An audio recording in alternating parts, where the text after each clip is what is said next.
Hello, I am Jacob DeReamer, and this is a rig breakdown of Aris. She's made for game engines, but is also applicable for any kind of animation. I'll break down the following, how I set them up, along with the relevant controls. So first off, she is a modular rig. I use that term because she has the ability to equip and unequip all the equipment she has, the gear and otherwise, using visibility toggles. She's also a separated mesh, which allows people to change that in Unity or in Unreal. In addition to that, she is about 70k tries, which is completely manageable for anything I might need her for in any kind of project. In addition to that, I'll go over the auto rigging tools and how they kind of work. Then I'll move into the limbs. The FK and IK, all four limbs support both controls, and the IK support for both limbs support no flip IK guided joints. They both support roll bones. There's scapula controls for the back, or scapula joints for the back, and also additional hip controls. The spine is designed by Perry Lightton. I simply replicated it. It is the rail spine. It uses an IK spline and NURBS ribbon to offset the weaknesses of each. Then I'll get into the face, the lips, eyes, and facial deformations, the hands, the feet, the dynamic parenting using a script provided by Perry Lightton as well. And then I'll finally get into the prosthetic rig. With that, let's explore. So first off, we'll go into the visibility controls. You see here, I have the ability to turn off the jacket, tank top, pants, and shoes.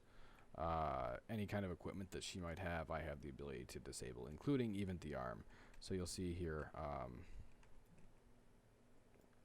I can disable it and just see the scar underneath. So if the animator ever had a reason to simply just have the arm show, they have the ability to.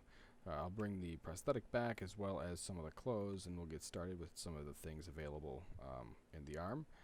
So first off, you can see right now it's in FK mode. I have the ability to switch to IK and FK at will. We'll see right here that some of what the roll bones can do as I open up its rotation. So you can see that the elbow rotates at a different rate than the shoulder, which gives the arm a little bit more realistic muscle deformation. I also have that ability with the wrist as well. The elbow doesn't twist in anything beyond one axis, although I gave the animator the ability to. You can see it doesn't really, it's not supposed to. If the animator ever needed to for one reason or another, I wouldn't want to limit them in any way. I also have the ability to hide the additional hand controls on both hands, on the prosthetic and the physical arm. I also have those same controls down here on the leg. You can see that they function as you might expect in any kind of typical fashion. But I do have the ability to take these all four limbs back into IK mode with a simple switch, and you'll see that once again these are have the same level of muscle deformation as well, though it is a little more difficult to see without individually controlling them.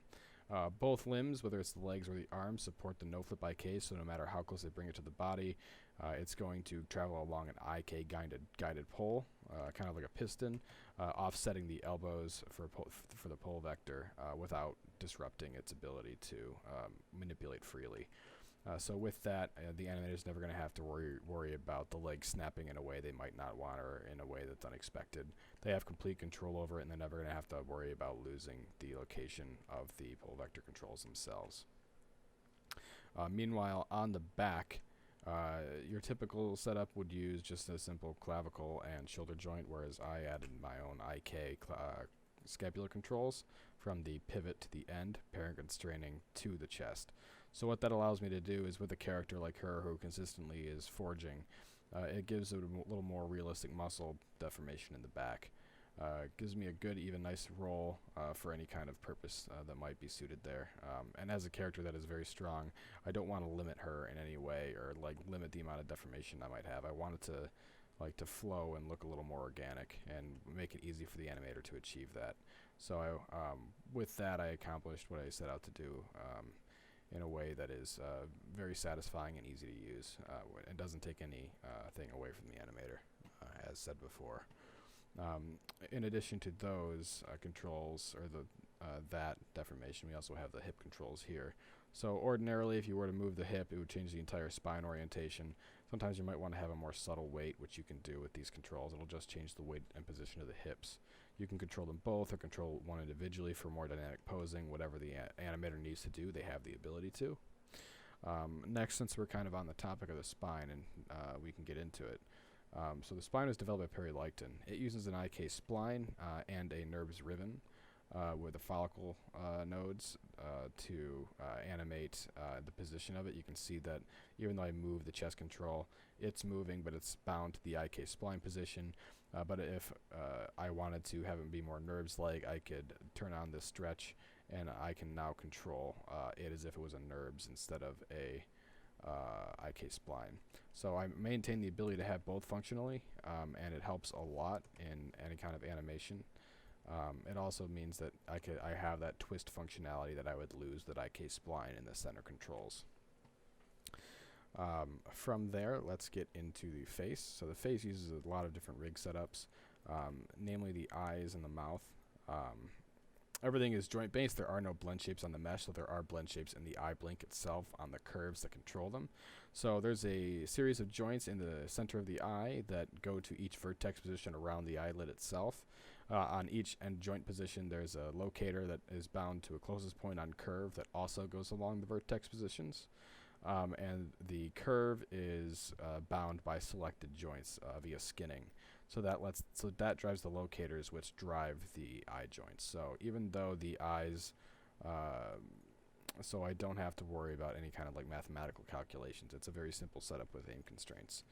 But that also means that I have the ability to dynamically change the silhouette or the shape of the eye. I can change its profile, and I have no issues with maintaining that same level of deformation. You can see the entire profile of the eyes has now changed, and I'm not losing anything.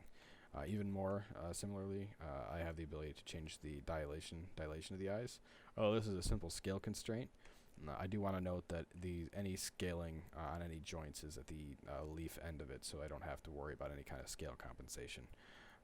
The blinks themselves are controlled with a blend shape between the top and bottom curve on a duplicated pair, which drive which are driven by a direct connection here, and then that is controls the blend shape for each eye. So even though there are blend shapes, it's fairly light, which allows me to change the position of the eye blink whenever needed. I have it set to 0.35, which I think is the most realistic for this mesh. And from there I can go into the actual face controls themselves. So I'll turn on the face and the lip controls.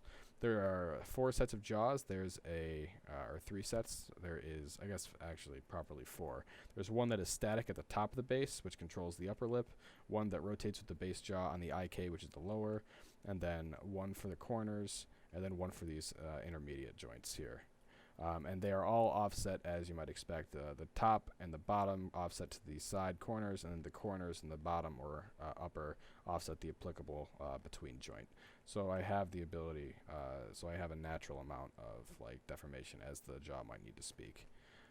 From here I can actually go through and show you some of the deformations that the face allows.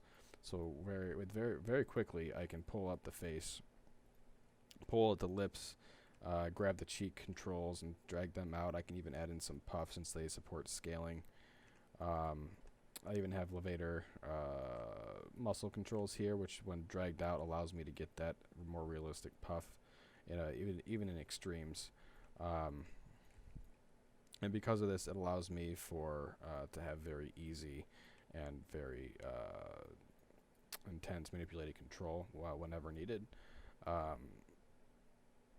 So you can see that even though it's a fairly low poly face, I can get some very good range of expression in them as well.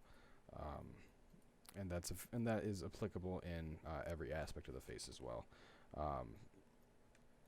I have the ability, there's not really that much limitation in this by itself.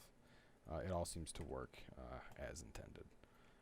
So I can go through here and open the mouth and give it, and because the controls are mirrored, I have the ability to offset them as needed without running into problems of the controls moving in unexpected ways. They move as intended, and it makes it easy for the animator to easily control without risk of any kind of weird controls or graph editor issues. So with that, we have the ability to make various expressions fairly easily. We also have the cheek or the jaw clench controls and slight temple controls. From there, we also have hair controls, so we can see that I can grab these strands of hair, which are, again, simply FK by nature. And with that, I can go ahead and make quick little animations with whatever might need to be, whether it's the bun or the hair strands while she's running or sprinting or attacking or dodging, whatever the animator might need. And again, there's obviously like your base head controls and additional neck controls. The neck control does not rotate the head as well, so that means that the head can easily maintain position, or there's less that the animator has to level back out. From there, let's get into the hand controls. So I'll go down to both hands actually, and I'll show you how they operate. So they're very typical FK control with a small slight twist. They have these global controllers.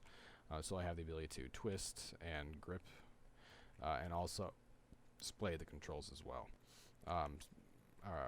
which means that the animator can very quickly make very nice posing without risk of wasting a lot of time and seeing that it doesn't in fact work.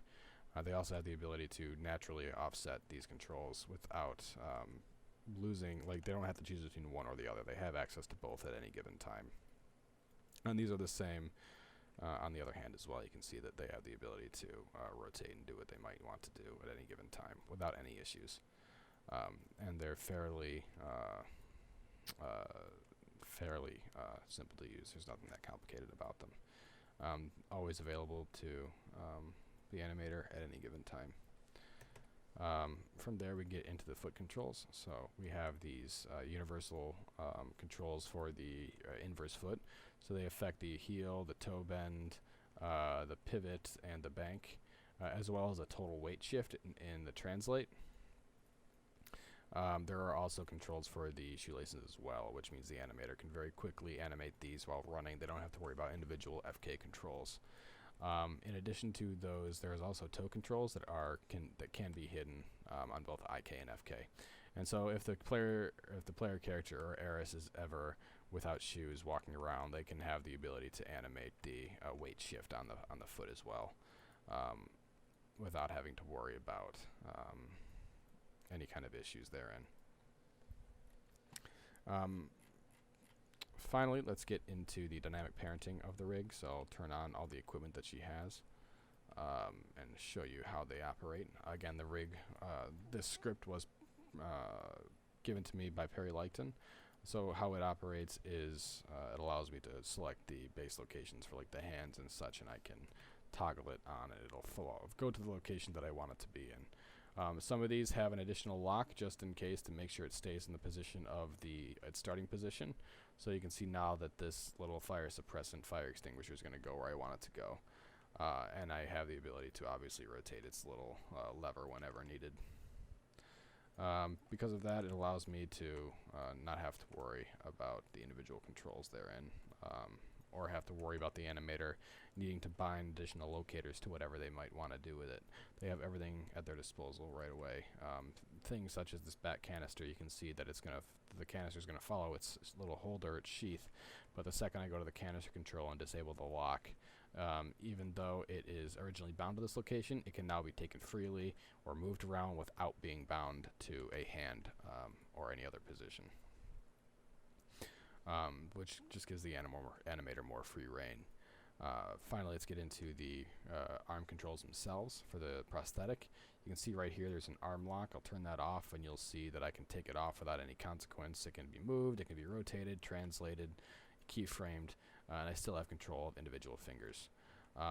Now, again, the arm will not operate properly if it is not locked. It enables a constraint between the guided joints for how when it's enabled. First, we'll open the plate controls. You can see I have controls that travel around it, as well as universal or rotate joints up here and rotate joints down at the base. So we'll grab these plates first and translate them in the only way they can, and Y up. And these operate on an actual mechanical joint. From there, we can grab the rotation joints for the front and rear. And these exist so the animator can obviously always find a desirable pose, no matter the pose of the arm. So with that, we can pop these up. We can go through and grab the rotation arms here. and you can see that the arm completely unfolds as you might desire it. You also have the ability to turn on the vent controls here, which allow for the heat to obviously display as it should. We'll go into the FK mode, so I can just move the wrist, and you'll see that the swivel joint here operates with a name constraint, so that no matter where it goes, it will try to solve as best it can to make sure that the wrist is always operating as you might expect it. So even though it's twisted and broken and it clips ever so slightly, it will operate in a way that is desirable for the animator. Yep. And so with that, we have a full rig breakdown of Aris and how she operates. She will be released with the rest of Project DEVRO and the other character rigs in the late spring of 2021, along with the modular asset packs that we have prepared. I look forward to sharing any further content released with you guys as the project goes forward. Thank you. Have a great day.